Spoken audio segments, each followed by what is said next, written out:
Here it comes. Snow again. Yeah, that's how it is in Zone 7. I mean, we have a different spectrum of weather each and every day. And you know how they say, if you don't like the weather, just wait 5 minutes. Look at this. It's coming down.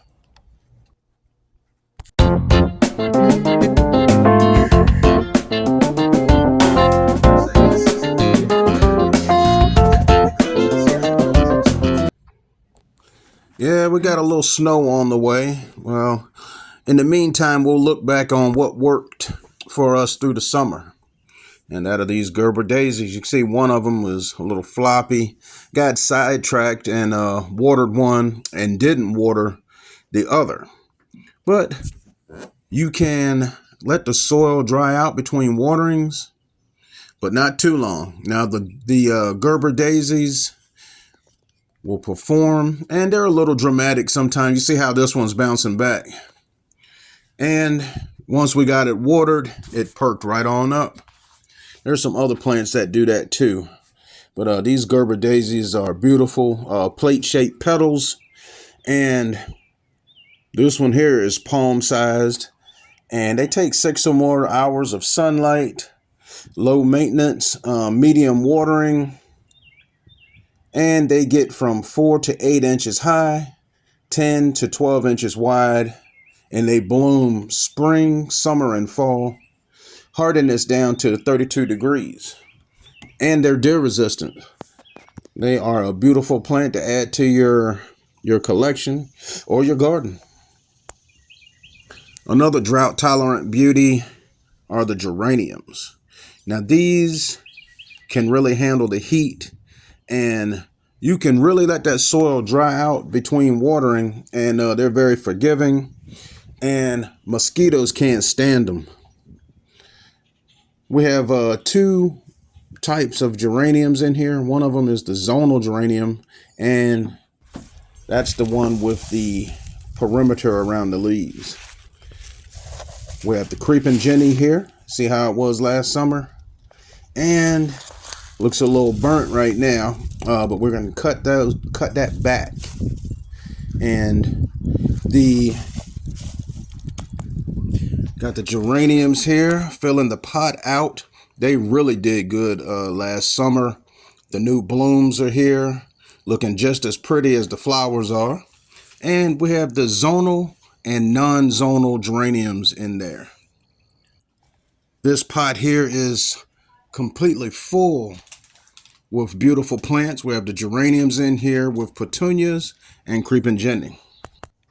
The caladiums have these big showy leaves, and they are really nice with the dark green, the pink, the red, and those splashy accents just really brings character to your garden or even in your pots. Caladiums really did good last year too.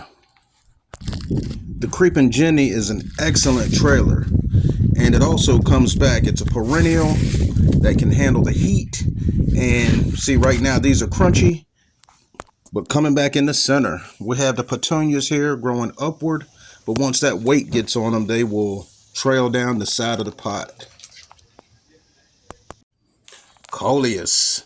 Yes, water them regularly, but you can let the soil dry out between watering, but don't overwater because it could lead to root rot.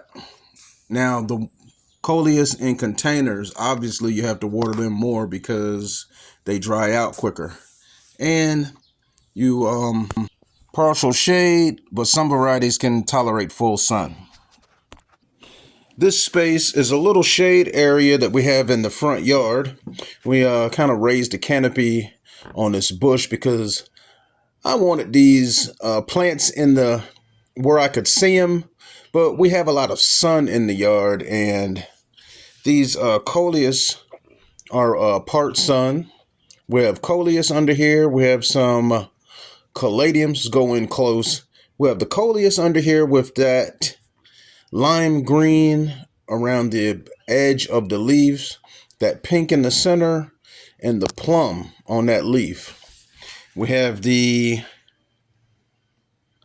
caladiums here with the red and green around the edges.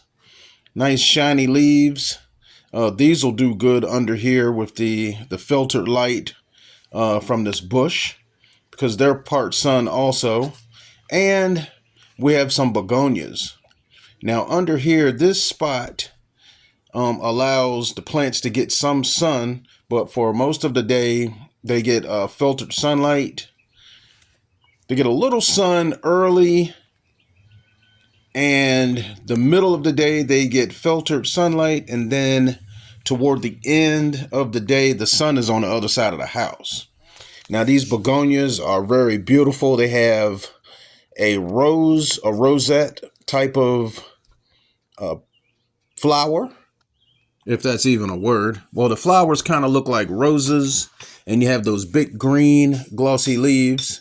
And this little area here, I'm going to make a nice cluster of assorted plants that grow well in filtered sunlight. And this area here, you can see when you come out of the house and you look over to the right, and it's like under the bush, but you can still see it. And I'm going to add some other flowers here along with some stepping stones. And look, this is what we have so far. We have the coleus here with also some Christmas caladiums. Now these definitely need shade because the leaves are thinner than other caladiums. So they can't, when you have those leaves like that, usually the white ones the leaves are thinner and they are prone to scorch.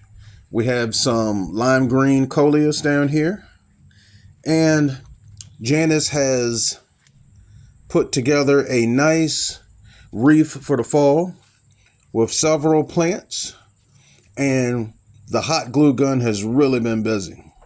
We have some small pumpkins up here, some sunflowers, different types of sunflowers, some chrysanthemum clusters, some cattails.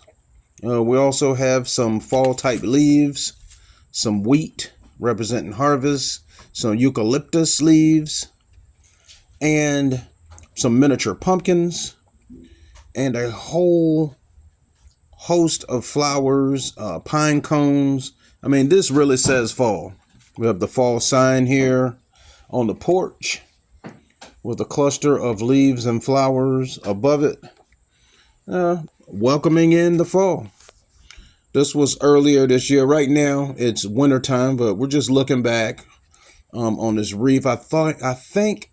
I'm not sure if I showed this or not, but this fall wreath is really nice. Just happened to come across this video. I'm going to close out with some trees from the fall. Thanks for watching.